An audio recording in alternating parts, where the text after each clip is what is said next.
नमस्कार जिंदाबाद नियाली को स्वागत करुच्ची मु अक्षय। दर्शक बंधु नियाली निर्वाचन मंडली बारंग ब्लॉक पक्षरु बारंग ब्लॉक बीजेडी पक्षरु एक सांबादिक सम्मेलन अनुष्ठित हो जाइछि। बारंग ब्लॉक विजु जनता दल सभापति गगन बिहारी जेना अध्यक्षतार अनुष्ठित सांबादिक सम्मेलन ब्राह्मण झरिलो ठारे अनुष्ठित होइतिला। नियाली निर्वाचन मंडली 33 नंबर जोन अंतर्गत 8 गोटी पंचायत विकास धारा एक प्रकार ठप हो जाइछि। विधायक अपारगता जोन रे शिक्षा स्वास्थ्य गमनागमन कृषि आईन श्रृंखला एवं सामाजिक सुरक्षा ठार आरंभ करी सबु क्षेत्र में पछरे पड़िछि बोली सांबादिक सम्मेलन रे मत प्रकाश पाइथिला। नवीन पट्टनायक सरकार समय पूर्वतन विधायक डाक्टर प्रमोद कुमार मल्लिक जो विकास धारा आरंभ करते 2.5 वर्ष मध्य एक प्रकार ठप हो पड़ी। सांबादिक सम्मेलन माध्यम एने प्रतिवाद करा यही कार्यक्रम रे वरिष्ठ संगठक केदारनाथ जेना पूर्वतन जिला परिषद सदस्य समीर सामंतराय तपन कुमार स्वाई समरेन्द्र हाथी विप्रचरण प्रधान पद्मिनी प्रधान वरिष्ठ सदस्य अशोक कुमार रथ घनश्याम पात्र अरुण कुमार साहू विश्वरंजन साहू प्रमुख जोगदेइथिले। सेहीपरि आसंतु शुणिबा बारंग ब्लॉक सभापति मुहरु से कौन कहउछंती। गगन बिहारी जेना सभापति विजु जनता दल बारंग ब्लॉक आमर वरिष्ठ नेता केदार बाबू विभिन्न प्रसंग कहले मु गोटे प्रसंग कहूँ गमनागमन कथा।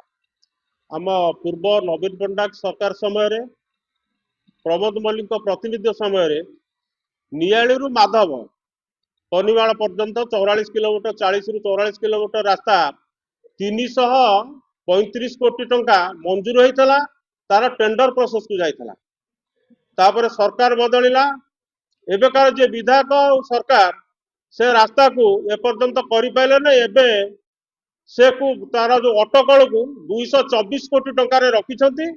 आउ बाहादुरिया बाहापिया मिछुआ विधायक आम अंचल सी कहते मुझा करदेली। आम पूर्व सरकार 22-23 आर्थिक वर्ष से मंजूर होता से रास्ता एपर्यंत हो पारानी। आउ जो 3टी रास्ता प्रसंग कहूँ दुईटी थिला प्रधानमंत्री का ग्राम सड़क योजना गोटा कुरुंटी खलरदा आउ गोटे थिला आपनकर पंडागड़िया फुलर 21-22 आर्थिक वर्ष से मंजूर होता से रास्ता एपर्यंत संपन्न हो पारानी। ऑनगोइंग प्रोसेस चलती। वर्तमान से अंचल लोक जनसाधारण खाल खमार जाऊँ से बाबद बारंबार विभागीय जंत्री मान अवगत कलापर से कार्य एपर्यंत संपन्न हो पारानी।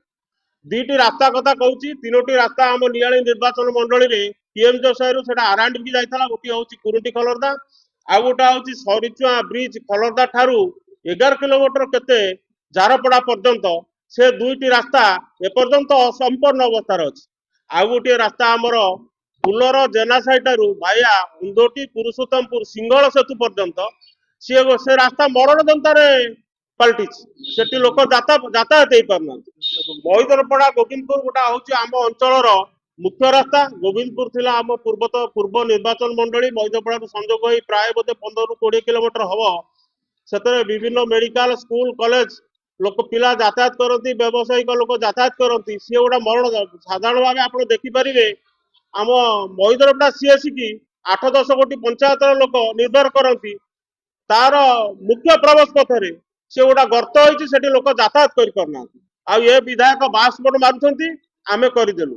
आमर पूर्वतन जिला परिषद समीर भाई कहले एनआरएचएम आमर पूर्वतन विधायक पूर्व सरकार गोटे कार्य करथिला सेठी से आसिक देले आमे सेटा बाबा माइले सेटा करदेले सेतरे से माने आरकेएस रे सी होउछंती से बाबू होउछंती चेयरमैन को चेयरमैन होउछंती ब्लॉक चेयरमैन संकर समानतम सौजन्य नाही जे लक्ष लोकंकर प्रतिनिधित्व करूची ताकू बद्ध डाकिले ए होउची तांकर माने प्रतिनिधित्व पणियार परिचय।